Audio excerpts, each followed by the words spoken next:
जय श्री कृष्ण मित्रों, आपका हार्दिक स्वागत है आपके अपने चैनल प्राचीन ऐतिहासिक कहानियों पर, जहां आपको सुनने को मिलती है धर्म, पराक्रम और भक्ति की अनसुनी गाथाएं। तो आइए सुनते हैं आज की ऐतिहासिक कहानी। दोस्तों, वीडियो को लाइक, शेयर, कमेंट और सब्सक्राइब जरूर करें और आप किस तरह की कहानी सुनना चाहते हैं कमेंट बॉक्स में अवश्य बताएं।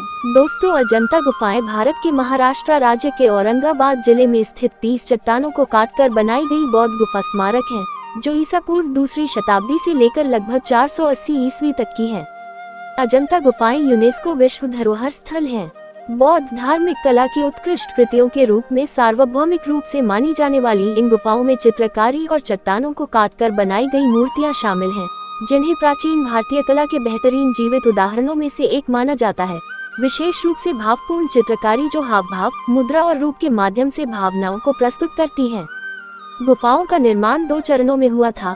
पहला चरण लगभग दूसरी शताब्दी ईसा पूर्व में शुरू हुआ और दूसरा चरण पुराने वृत्तांतों के अनुसार 400 से 650 ईस्वी तक या बाद के शोध के अनुसार 460-480 ईस्वी की संक्षिप्त अवधि में हुआ।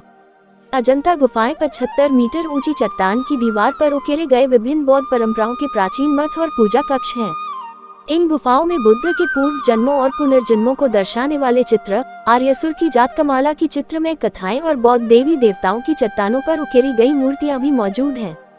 लिखित अभिलेखों से पता चलता है कि ये गुफाएं प्राचीन भारत में भिक्षुओं के लिए मानसून विश्राम स्थल होने के साथ साथ व्यापारियों और तीर्थयात्रियों के लिए भी विश्राम स्थल थी।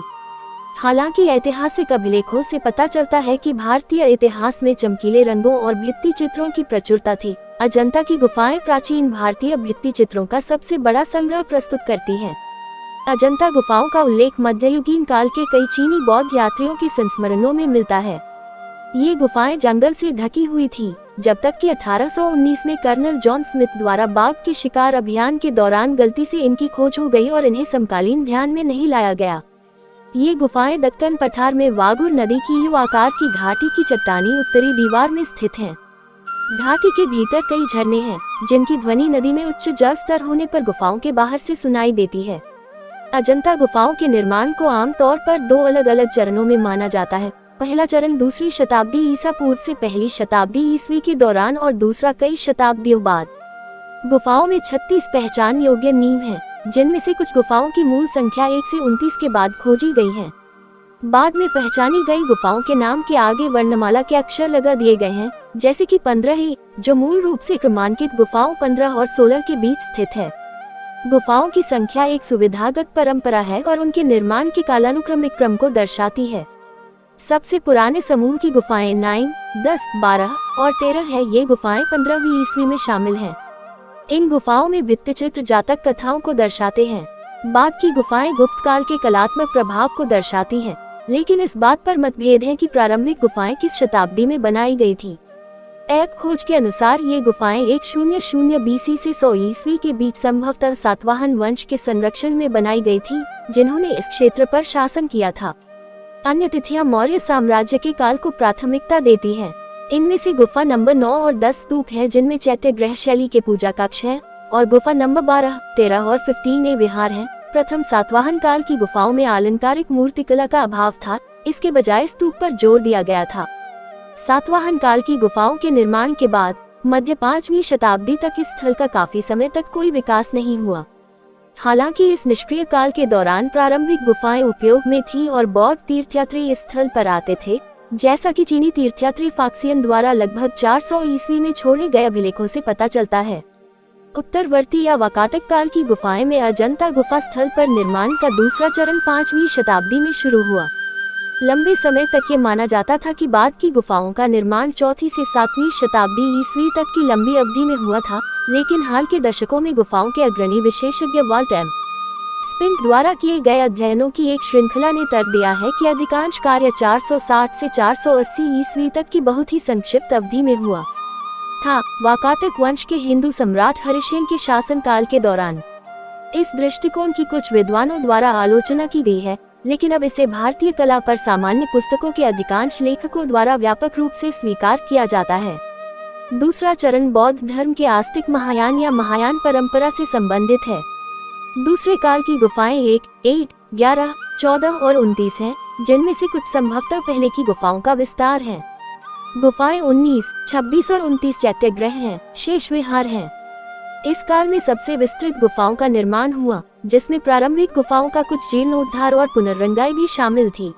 स्पिंक का कहना है कि इस कालक्रम को अत्यंत उच्च स्तर की सटीकता के साथ निर्धारित करना संभव है। उनके कालक्रम का विस्तृत विवरण नीचे दिया गया है।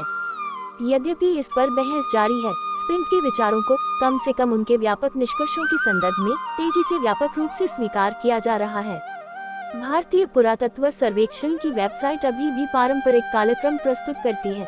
चित्रकला का दूसरा चरण लगभग 5वीं-6वीं शताब्दी ईस्वी में शुरू हुआ और अगले 2 शताब्दियों तक जारी रहा। हरिशेन की मृत्यु के कुछ वर्षों बाद लगभग 480 ईस्वी में धनी संरक्षकों द्वारा अधूरी अजंता गुफाओं में निर्माण कार्य रोक दिया गया था। हालांकि स्पिंक कहते हैं कि ऐसा प्रतीत होता है कि गुफाओं का उपयोग कुछ समय तक होता रहा, जैसा कि 480 ईस्वी के आसपास निर्मित गुफाओं में धुरी छिद्रों के घिसाव से स्पष्ट होता है। अजंता में निर्माण और अलंकरण का दूसरा चरण शास्त्रीय भारत के चरम उत्कर्ष या भारत के स्वर्ण युग के अनुरूप है। हालांकि उस समय गुप्त साम्राज्य आंतरिक राजनीतिक मुद्दों और हुनों के हमलों से पहले ही कमजोर हो रहा था, इसलिए वाकाटक वास्तव में भारत के सबसे शक्तिशाली साम्राज्यों में से एक थे। कुछ हून तोरमाना और अलेचोन के हून ठीक उसी समय पश्चिमी दक्कन के द्वार पर स्थित मालवा के पड़ोसी क्षेत्र पर शासन कर रहे थे जब अजंता गुफाओं का निर्माण हुआ था। उत्तर पश्चिमी भारत के विशाल क्षेत्रों पर अपने नियंत्रण के माध्यम से हुनों ने वास्तव में गांधार क्षेत्र और पश्चिमी दक्कन के बीच एक सांस्कृतिक सेतु का काम किया होगा, उस समय जब अजंता या पितलिखोरा गुफाओं को गांधार से प्रेरित कुछ डिजाइनों से सजाया जा रहा था। 7वीं शताब्दी के चीनी यात्री जुआन ज़ैंग द्वारा गुफाओं का वर्णन और बिखरे हुए मध्ययुगीन भित्तिचित्र बताते हैं कि अजंता गुफाएं ज्ञात थी और संभवतः बाद में भी उपयोग में थी, लेकिन वहां कोई स्थिर या निरंतर बौद्ध समुदाय मौजूद नहीं था। अजंता गुफाओं का उल्लेख 17वीं शताब्दी के ग्रंथ ने अकबरी में अबू अल फजल द्वारा किया गया है, जिसमें 24 चट्टानों को काटकर बनाए गए गुफा मंदिर हैं, जिनमें से प्रत्येक में उल्लेखनीय मूर्तियां हैं। 28 अप्रैल 1819 को 28वीं कैवलरी के एक ब्रिटिश अधिकारी जॉन स्मिथ बाघों का शिकार करते समय गुफा संख्या 10 के प्रवेश द्वार तक पहुंच गए, जब एक स्थानीय चरवाहे लड़के ने उन्हें उस स्थान और द्वार तक मार्गदर्शन किया। ये गुफाएं स्थानीय लोगों के बीच पहले से ही प्रसिद्ध थीं। कैप्टन स्मिथ पास के एक गांव में गए और ग्रामीणों से कुल्हाड़ी, भाले, मशाले और ढोल लेकर उस स्थान पर आने का अनुरोध किया, ताकि गुफा में प्रवेश को कठिन बनाने वाली घनी झाड़ियों को काटा जा सके। उन्होंने सबसे पहले छतें देखी, जिन पर सुंदर और कलात्मक रूप से चित्रित चेहरे बने हुए थे। फिर उन्होंने मठ के कक्ष देखे, जिससे उन्हें उनकी बौद्ध उत्पत्ति का पता चला। इसके बाद उन्होंने जानबूझकर दीवार पर बने एक चित्र को क्षतिग्रस्त कर दिया, जिसमें उन्होंने बोधिसत्व के चित्र पर अपना नाम और तिथि खरोंच कर लिख दी। चूंकि वह वर्षों से जमा हुए मलबे के 5 फुट ऊंचे ढेर पर खड़े थे, इसलिए वह शिलालेख आज एक वयस्क की आंखों की पहुंच से काफी ऊपर थे। कुछ दशकों के भीतर ये गुफाएं अपने अनोखे परिवेश, प्रभावशाली वास्तुकला और सबसे बढ़कर अपने असाधारण और अद्वितीय चित्रों के लिए प्रसिद्ध हो गईं। पुनर्खोज के बाद की सदी में चित्रों की नकल करने के लिए कई बड़ी परियोजनाएं बनाई गईं।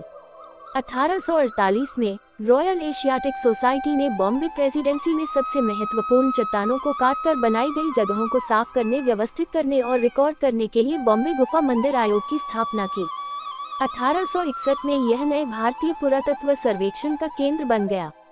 औपनिवेशिक काल के दौरान अजंता स्थल ब्रिटिश भारत में नहीं बल्कि हैदराबाद की रियासत के क्षेत्र में था।